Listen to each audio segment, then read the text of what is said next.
एक समय की बात है। एक गांव में रोहन और उसका दादा एक छोले भटूरे की दुकान चलाते थे। दोनों का बिजनेस बहुत ही अच्छा चल रहा था। स्कूल से आने के बाद रोहन हर रोज़ अपने दादा की मदद करवाने के लिए दादा के पास दुकान पर पहुंच जाता था। वो दोनों बहुत गरीब थे, जैसे तैसे करके अपना गुजारा चला रहे थे। गांव के सभी लोग रोहन और उसके दादाजी के हाथ के छोले भटूरे खाना बहुत ही पसंद करते थे। आसपास के शहर और आसपास के गांव से भी लोग रोहन और उसके दादा के हाथ के बने छोले भटूरे खाने आते थे। हमेशा उसकी दुकान पे बहुत ही भीड़ लगी रहती थी। अरे बेटा, अगर तुम्हें और चाहिए तो और ले लेना। कभी पैसों की चिंता मत करना बेटा, पेट भर के खाओ आज तुम, पेट भर के। रोहन और उसके दादा की नीयत काफ़ी अच्छी थी। वह कभी भी अपनी दुकान से किसी को भी खाली पेट नहीं जाने देते थे, भले ही उसके पास पैसे हो या ना हो। इसी अच्छाई की वजह से वो पूरे गांव में और आसपास के क्षेत्र में अच्छे तरीके से फेमस थे। गांव में फेमस होते देख रोहन और उसके दादाजी से गांव का सेठ काफ़ी चिढ़ता था। वह नहीं चाहता था कि गांव में उससे अमीर कोई हो। वह गांव के गरीबों को गरीब ही देखना चाहता था। इस वजह से वह उनको काफ़ी बहलाने फुसलाने की कोशिश करता है, लेकिन फिर भी उसका कुछ नहीं होता। पता नहीं रोहन और उसके दादा छोले भटूरे में क्या मिलाते हैं। आसपास की गांव की जितनी भीड़ है उसी के पास आ जाती है।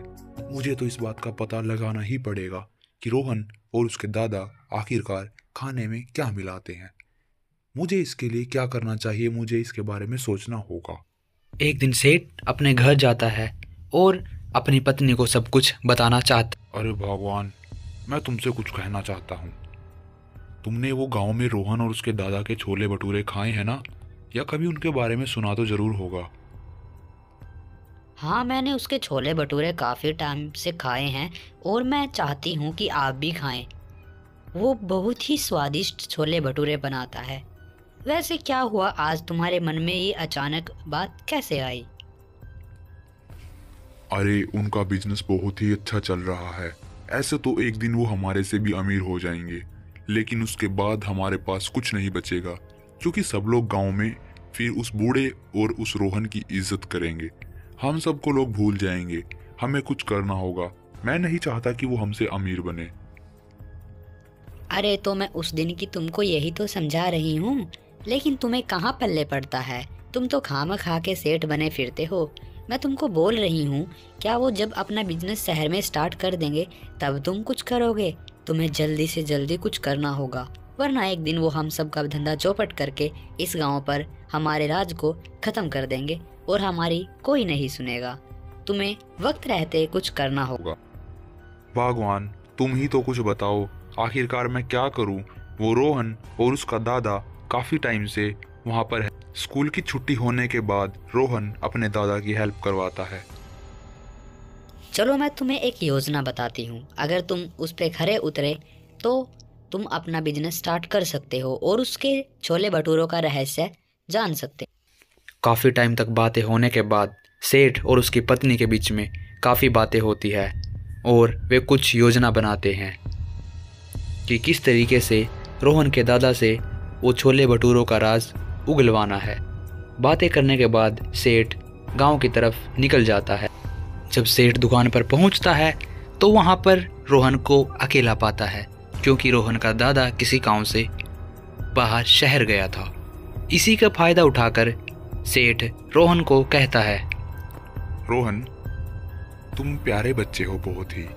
तुम्हें मुझे कुछ बताना होगा। क्या तुम ये बता सकते हो कि आखिरकार तुम्हारे इन छोले भटूरों का क्या राज है? तुम्हें इसके बारे में मुझे बताना ही होगा, वरना आज मुझसे बुरा कोई नहीं होगा। सेठ जी देखिए, ऐसा कुछ नहीं है जैसा आप सोच रहे हो। ना ही हमारे पास कोई राज है और ना ही कोई रहस्य है जिससे हम छोले भटूरे बनाएं। हम तो केवल प्यार से मीठा बोल के लोगों को खाना खिलाते हैं, जिस वजह से लोग हमें बहुत पसंद करते हैं। नहीं रोहन, तुम गलत बोल रहे हो। तुम बताते हो या फिर मैं तुम पे अटैक करूं। मैं तुम्हें आज अपने साथ बंदी बनाकर ले जाऊंगा। ऐसा कहकर सेठ डंडे के दम पर रोहन को बंदी बना लेता है और अपने साथ अपने घर। जैसे ही रोहन का दादा अपनी दुकान पर शाम के वक्त पहुंचता है तो अपनी दुकान को खाली पाता है। हे भगवान, पता नहीं रोहन कहाँ चला गया। काफ़ी देर से ढूंढ रहा हूँ लेकिन रोहन कहाँ चला गया। बेटा रोहन कहाँ हो तुम? ये कहकर किसान काफ़ी देर तक रोहन को ढूंढता रहता है। लाख कोशिशों के बावजूद रोहन किसान को नहीं मिलता। वह दुकान बंद करने का समय देखता है और दुकान बंद करने का समय भी हो चुका था, लेकिन रोहन का कुछ अता पता नहीं होता। अरे काका, क्यों दुखी हो? क्या हुआ? बेटा, मैं पूरा दिन से रोहन को ढूंढ रहा हूँ लेकिन मुझे रोहन कहीं नहीं मिला। पता नहीं कहाँ चला गया।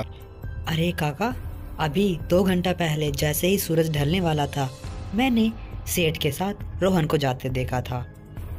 क्या आपने वहाँ पे पता किया? हो सकता है वो रोहन वहीं पे हो, एक बार जरूर पता करो। ये सब बातें सुनकर रोहन का दादा समझ चुका था कि रोहन को सेठ ने अगवा कर लिया है।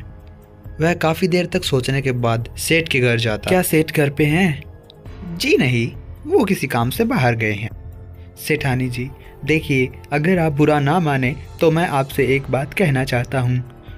आखिरकार मेरा एक ही तो इकलौता बेटा है जो है रोहन। भले ही वह मेरा पोता हो लेकिन वह मेरे बेटे के समान है। आपके पति ने उसे अगवा कर लिया है। आप कृपया करके सेठ से कह दे मेरे बच्चे को नुकसान ना पहुंचाए। मेरा इकलौता है वो, उसके बिना मेरा दुनिया में कोई नहीं।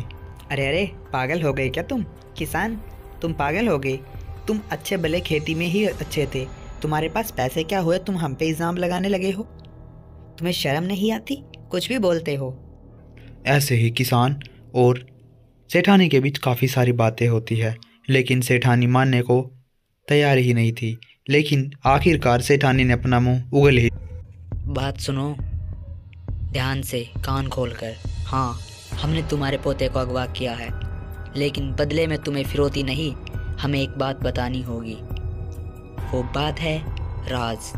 जो तुम हर रोज़ अपने छोले भटूरे बनाते हो उनमें क्या डालते हो, तुमको हमें ये बताना ही होगा, वरना इसकी कमी का मुआवजा तुम्हें नहीं तुम्हारे पौधे को भुगतना पड़ेगा।